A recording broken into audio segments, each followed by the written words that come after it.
to KBS World Radio, the overseas service of the Korean Broadcasting System, coming to you from Seoul, the capital of the Republic of Korea.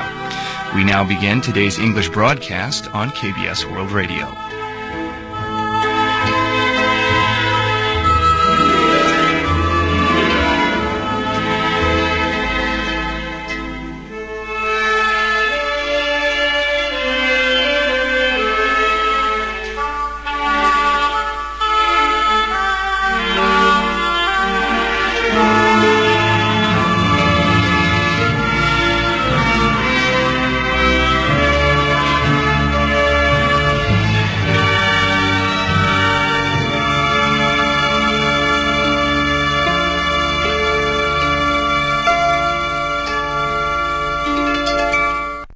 From Seoul, Korea, KBS World Radio News starts right now.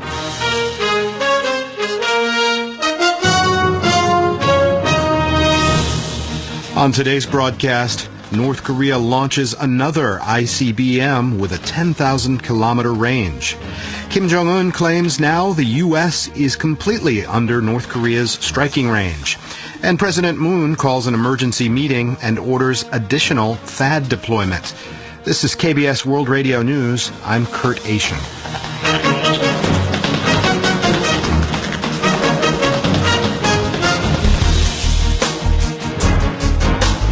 Senior United States and South Korean military leaders have held emergency consultations following the launch of another intercontinental ballistic missile by North Korea. South Korea's Joint Chiefs of Staff says the missile was launched into the east.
At any place and time.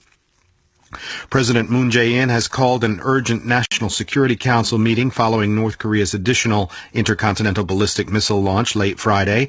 During the meeting held Saturday, 79 minutes after the North's missile launch, Moon labeled the launch as a strategic provocation, warning that the South will sternly respond to the North's continuous provocations by arming itself with various key strategic military forces. Moon also ordered strong response measures, such as a ballistic missile launch by the South Korea-U.S. alliance in a strong show of force toward the North. He also ordered an immediate discussion with the U.S. to strengthen strategic deterrent measures, including the deployment of 4 additional launchers of the THAAD anti-missile system. Moon instructed the diplomatic authorities to call for an urgent meeting of the UN Security Council and to push for a strong international sanction on the North, while ordering the military to stay on a full alert against the North's additional provocation. The one-hour meeting was attended by the National Security Advisor, Foreign and Defense Ministers, the Director of the National Intelligence Service, and other top security officials. President Moon Jae-in has ordered a review of potential unilateral sanctions on North Korea following the North's missile launch. Presidential Chief Press Secretary Yoon Young-chan says Moon told an emergency National Security Council meeting Saturday the latest North Korean provocation could bring fundamental change to the Korean Peninsula's security landscape. Moon noted the importance of responding firmly while also keeping the possibility of dialogue open. Moon also urged rival political parties to work together to ease the South Korean public's anxiety over the North's provocation and to minimize its impact on the economy. U.S. President Donald Trump has denounced the latest North Korean intercontinental ballistic missile launch, calling it the latest reckless and dangerous action. In a statement on Friday, Trump said the U.S. condemns the North's ICBM test and rejects its claim that those tests and weapons will ensure its security, adding they have the opposite effect in reality. He said the weapons and the tests would only further isolate the North by threatening the world and weaken its economy and deprive its people. He stressed the U.S. will take all necessary steps to ensure the security of the U.S. homeland and protect its allies in the region. President Moon Jae-in ordered the swift discussion with the U.S. on the deployment of additional THAAD missile defense launchers in response to the North Korean missile test. Defense Minister Song Yong-moo issued a statement Saturday saying South Korea and the U.S. will soon deploy strategic assets to the peninsula. It adds the alliance has already conducted a successful surface-to-surface missile drill since the North Korean launch, demonstrating its capability to swiftly target the North's leadership. Moon administration officials say in addition to U.S.-provided THAAD missile defense, South Korea also plans to build its own deterrence system against the North's nuclear weapons and missiles. South Korea and the United States conducted a live-fire drill involving those surface-to-surface ballistic missiles on Saturday, sending a strong warning against the North's latest provocation. The drill by the missile units of the South Korean and U.S. militaries was conducted in the South Korean East Coast at 5:45 a.m., around 6 hours after the North's missile launch. The missiles Hyunmoo-2 from the South Korean Army and ATA-CMS from the U.S. 8th Army hit the targets precisely during the drill. A commander of the South Korean Missile Command warned the alliance will immediately and strongly punish the North should the regime threaten it with nuclear weapons and missiles. It is the second time South Korea and the U.S. conducted a joint live-fire drill deploying surface-to-surface ballistic missiles following an initial one carried out on July 5th, aimed to respond to the North's previous ICBM launch a day earlier. The foreign ministers of South Korea and the U.S. have held emergency telephone talks to discuss responses to North Korea's latest intercontinental ballistic missile launch. A Seoul Foreign Ministry official says Foreign Minister Kang Kyung-hwa and U.S. Secretary of State Rex Tillerson discussed pushing for strong sanctions at the United Nations Security Council, as well as unilateral sanction measures by individual countries. It is their second telephone conversation in 2 days. The two are planning a bilateral meeting on the sidelines of the ASEAN Regional Forum set for August 7th in Manila. Radio Free Asia reports North Korea went ahead with its latest intercontinental ballistic missile launch without giving prior notice to international organizations overseeing the safety of ships and planes. RFA quotes William Ryan Clark, a communication officer for the Montreal-based International Civil Aviation Organization, as saying that the agency did not receive any notice the launch was happening. An official of the International Maritime Organization said the North had not given prior notice for any of its missile launches this year. Both organizations call on member states, including North Korea, to notify in advance of plans to launch a missile or a satellite, as it could affect the safety of aircraft and ships. The United States is apparently postponing a decision for now on whether or not it will impose trade restrictions on steel imports, possibly affecting South Korea. That's according to the Korea International Trade Association, which said Friday it had learned Washington is still looking at the possibility of applying Section 232 of the U.S. Trade Expansion Act to steel imports. Under that provision, the U.S. can limit imports of products deemed to pose a threat to the country's national security. U.S. President Donald Trump ordered the U.S. Commerce Department in April to review whether it can be applied to steel imports. An announcement was expected in late June, but Trump is reportedly deferring a decision while other top priority agenda items are addressed.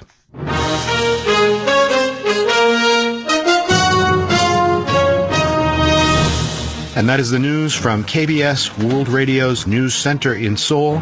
I'm Kurt Asian.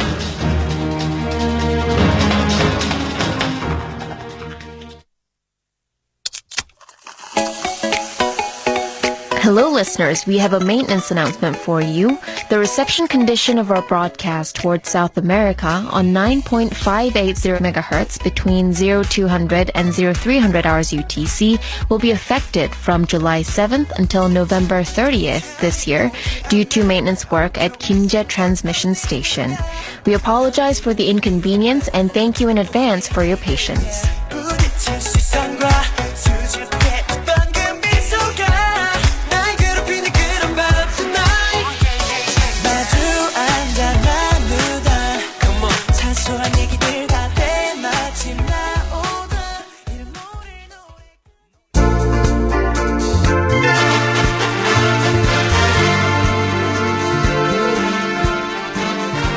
Hello everyone and welcome to the Saturday Mailbag Show, KBS Listeners Lounge, coming to you from Seoul, the capital of South Korea. It's Saturday, July 29, 2017, and as always, we've got the latest listeners' letters, messages, and reports we receive from you coming right up. So please stay tuned. I'm Lawrence Taylor. And I'm Kim Ji-eun. We'll be right back.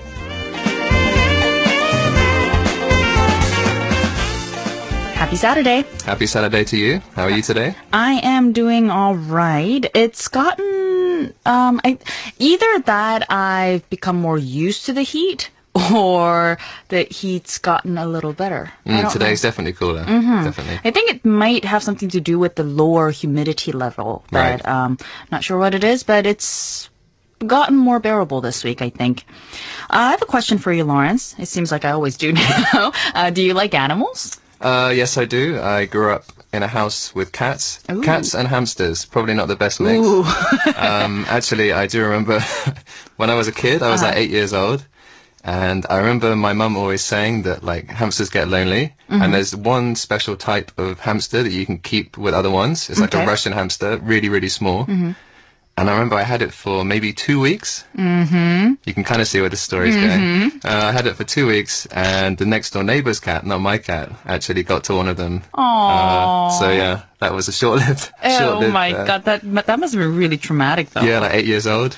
Yeah. Ouch. Well, I think it's a known fact to most of our longtime listeners now. I used to talk about dogs a lot with Emily on this program. I am a dog lover, and I do have 3 dogs. And you know what? I would have just as many cats as well if I could, but unfortunately, I am allergic to cats. I can't stand to be in the same room with a cat for more than an hour, and then I start to cry. Really? Or like I get teared up because of the it's an allergic reaction. Okay. And for that hour though, I think I'm just trying to hold it in as much as possible because I love cats. But it's just so sad that I'm allergic. So no trips to cat cafes then? For an hour. For an hour? Yeah, for an hour, yeah. Okay.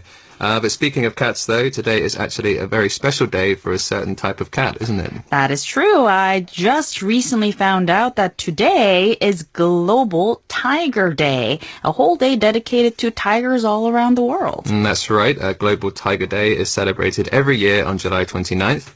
And it was established as a way to raise awareness about the endangered big cat. In 2010, which was the Chinese Year of the Tiger, 13 tiger range countries came together to create TX2 or T times 2, which is the global goal to double the number of wild tigers by the year 2022, which is actually the next tiger year in the Chinese zodiac. Tigers are the largest species of cat, and they're one of the most iconic animals on the planet. According to studies, there may have been over 100,000 tigers on the planet just about a century ago. But sadly, over 97% of the world's wild tiger population has been lost to rampant poaching and habitat loss as well. And it's estimated that only just under 4,000 of them are around today. In fact, the Korean Peninsula was home to a large number of indigenous tigers less than 100 years ago, too. But the Korean tigers were hunted to extinction by Japanese hunters during the colonial era. And I guess if that didn't happen, Korea may even have been the 14th tiger range country to support TX2. Right, or maybe if that didn't happen, maybe tigers wouldn't have become endangered in the first place. But I could tell that tigers still mean a lot to Korean people. Of course, the Olympic mascot for the 1988 Seoul Olympic Games, that was a baby tiger. And again, one of the mascots for the upcoming 2018 Pyeongchang Olympic Games is a white tiger, isn't it? That's right. I think they are both super cute. But going back to the TX2 campaign, if you're interested in supporting the cause, various international environmental groups like the WWF and Greenpeace are accepting donations to help with the campaign. So do look them up. There are many options out there. I was this close to symbolically adopting a tiger mid-research. Long story. I actually did not quite buy that plush just yet, but I might go home and do that anyway. But yeah, there are many different ways for you to support the cause, and you can not only Google just Global Tiger Day to find out more, or you can also just look up TX2, although a lot of machineries seem to have that initials too. So maybe just look for Global Tiger Day, or go to the WWF website. They have a lot of information that's very useful as well. Certainly an important cause. But for now, we've got the usual reminders for our listeners before jumping over to this week's letters and reports. First up, maintenance work is currently underway at our Kim Jae transmission station.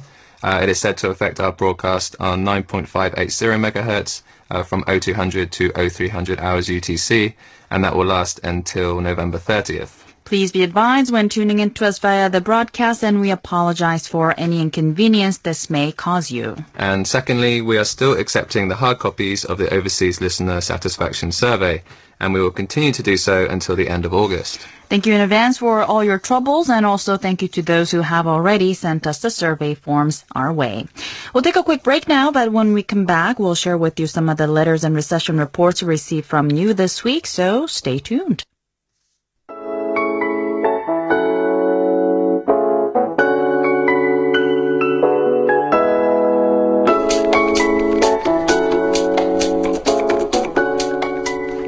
You're listening to KBS Listeners Lounge on KBS World Radio. It's time now for us to take a look at the listener letters and reception reports. As usual, we've received some fantastic handwritten, typed up, and emailed comments, letters, and reception reports from you, our listeners, and we'll share some of those with you on this program. We'll start by opening some of the snail mails first. We received a number of reports from our Japanese monitor Fumito Hokamura recently, and the latest one was dated July 13th. Fumito often tunes into us via 9.580 megahertz, which is currently under maintenance, as we mentioned earlier. But fortunately, it seems that the listening condition is not under heavy influences just yet. On this day, July 13th, Fumito listened to us on 9.580 megahertz from 0200 to 0300 hours UTC using an RT750V Maruhara receiver with the rod antenna. The listening condition started out with a simple rating of 55333, and after a bit of fluctuation ended with a 55444. So although there was a bit of noise and propagation, it's good to know that at least the signal strength hadn't been negatively affected. And Fumito also wrote, "The sky threatens rain. It's so hot this summer that the beer halls are having a great year. But unfortunately, I can't drink sake or beer." Well, it's very sorry to hear that you can't drink there, Fumito, but I hear that it's also true in Korea that the beer halls and pubs are doing very well. Certainly right now, during these hot days, a pint of ice-cold beer can really hit the spot. But we do hope that you're keeping cool some other ways. And of course, thank you for your reports. We also received a handwritten reception log from our monitor Abdul Manan of Bangladesh. The logs were dated from June 16th through 24th, and every day Abdul had tuned into us via 9.880 megahertz from 1400 to 1500 hours UTC. He used a Grundig YB400 receiver with the telescopic antenna and rated the SINPO 4 across the board for all 9 broadcasts. On June 23rd and 24th, Abdul also listened to us on 9.640 megahertz at 1600 to 1700 hours UTC as well. The SINPO for these broadcasts also stood at 4 across the board, which is very good. It was really nice to see comments like excellent reception condition and good signal and clear sound. So thank you, Abdul, for tuning in to us every day, and of course also for sending us your report. Here's another monitor report from June. AKM Nurzaman, another one of our Bangladeshi monitors, sent us an email with reports dated June 24th through 30th. He listened to us from 1400 to 1500 hours UTC on 9.880 megahertz and rated the SIMPO 3 across the board for all 7 days. He noted that he used a Sony ICF SW7600GR receiver with an indoor telescopic rod antenna. Thank you very much for your report. And staying in Bangladesh, monitor Dewan Rafiqul Islam, or Raina, sent us his report after listening to us via our mobile app, Wink24. Apparently, he was unable to listen to us at all on 9.880 megahertz on July 20th, between 1400 and 1448 hours UTC, though.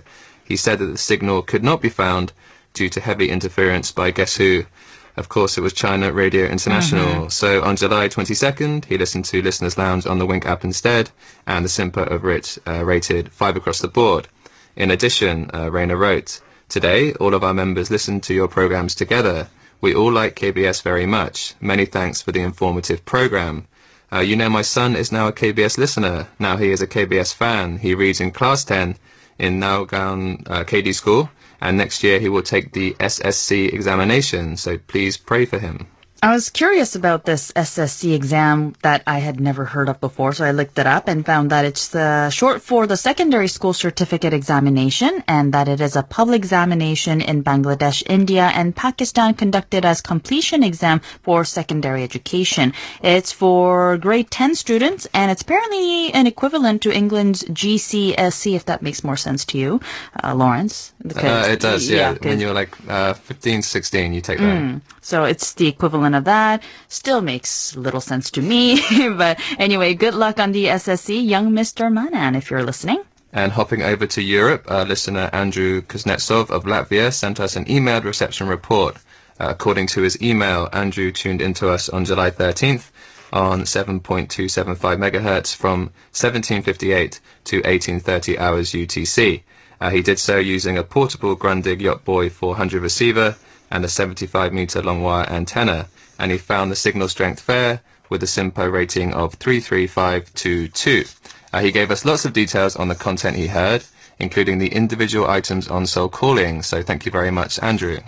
It seems that our Italian monitor, Giorgio Romanen, wasn't as lucky with 7.275 megahertz last week, though. Using his ICOM IC75 receiver with the window-mount antenna, he tuned in to us via 7.275 megahertz from Monday, July 17th through Friday, July 21st, but no signal could be heard, and he kept the SIMPO nil.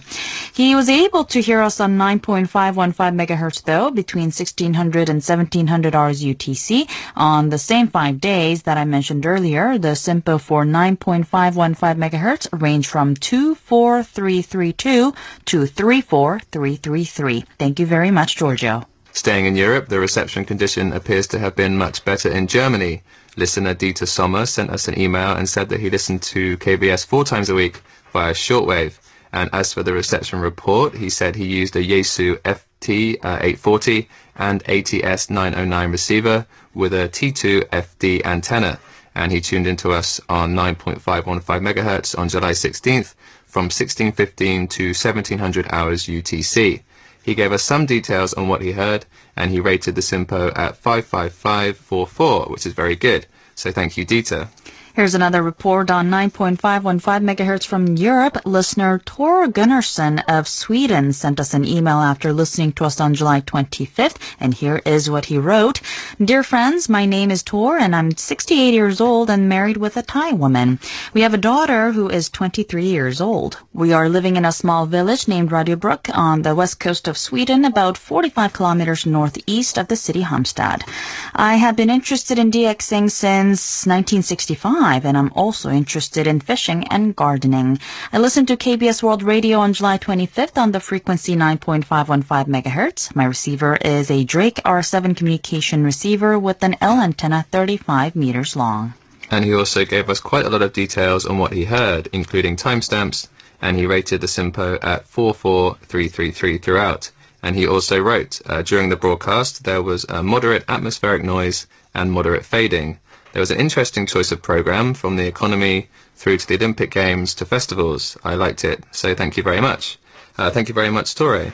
And I think it's kind of interesting that his village's name, Radio Brook, I'm pretty sure I'm pronouncing it wrong, but it kind of sounds like Radio Brook to me. A little bit. Yeah, but yeah, of course, I'm pretty sure I'm pronouncing it wrong. Well, thank you very much, Tore. Next up, we have a report from our UK monitor, Alan Holder, and that was dated July 14th through the 22nd. He used his Yaesu FRG 7700 communication receiver with a Wellbrook ALA 1530 loop outdoor antenna, and he tuned into us via 3 different frequencies. It appears that the best option for him was 9.515 megahertz from 1600 to 1700 hours UTC. The SINPO for this broadcast peaked at 35343, and it averaged out at around 25342, although it did get as low as 15331 one day. The 11.810 megahertz broadcast at 2200 hours UTC had a fair condition for just about half an hour on July 20th with a rating of 34333. But aside from that half an hour, the overall merit was stuck at just 1. As for 15.575 megahertz at 1300 to 1400 hours UTC, the SINPO averaged out at around 25342 on 4 days that he tuned in. He summarized this by writing 15.575 megahertz weak signal, some days inaudible. 11.810 megahertz most days inaudible, on occasions fair strength but fades out before the end of the broadcast. China on 11.810 megahertz only heard when conditions are favorable. 9.515 megahertz generally poor and noisy, fair strength on some days. So although generally poor and noisy, at least 9.515 megahertz wasn't inaudible on most days. Of the reception condition, he wrote poor as usual, with not much improvement expected on 9.515 megahertz until the fall season sets in. And in the messages and comments section, he talked about how he enjoyed the July 19th edition of Korea Travelogue. That covered old restaurants that have been run by several generations of the same families. He also talked about the July 14th edition of Current Affairs in Focus, and that covered the G20 summit diplomacy and the proposed inter-Korean talks. And he also mentioned the July 19th episode of Sounds of Korea, which is all about pansori pieces, and he wrote, traditional pansori pieces were good to hear. I am used to this musical style now, but it must still seem strange to Western ears, as our musical tastes are so very different. Oh, I don't know. Pansori seems like an acquired taste, even for Koreans. These days anyway, I guess way back when pansori was the only option, I guess everyone loved it. But, I mean, as Korean, we do grow up exposed to it, but it's not like we listen to it every day. So I remember when I was little, I thought pansori was the weirdest sounding thing ever. I guess these days, generally, most people are more used to the more melodious and harmonious music derived from the West. And I hear that Koreans generally learn to appreciate pansori more with age. So maybe I just have to wait a little bit longer to fall in love with it. I mean, I am used to it. It's not strange to me anymore. And if you, I guess, open your mind, it even sometimes sounds like rap music. Oh, okay. Yeah. But again, I think it's an acquired taste. But all in all, thank you once again, Alan, for both the information and your reports. They are very helpful, as usual.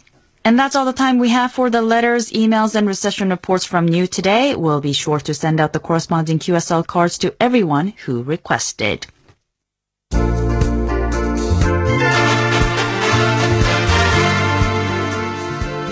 Well, that's all we have for you on this week's KBS Listeners Lounge. We hope you enjoyed the show. This has been Lawrence Taylor. And this has been Kim Ji-eun. Thank you for joining us, and we hope you have a wonderful weekend. Goodbye. Goodbye.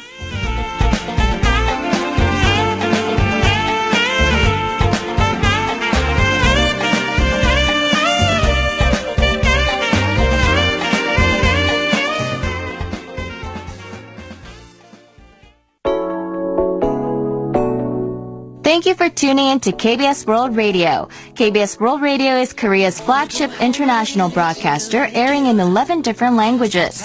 The English service of KBS World Radio broadcasts 2 hours a day for various media outlets, including shortwave radio, satellite radio, and internet. Visit our website at world.kbs.co.kr, where you can stream all of our content on our internet radio Wink by tuning into various channels like Wink 24 and Wink Music. Wink is also available on mobile if you download our on-air app onto your mobile phone. Visit our Facebook page at www.facebook.com/EnglishKBS or follow us on Twitter at KBS World Radio. You can also email us at english@kbs.co.kr and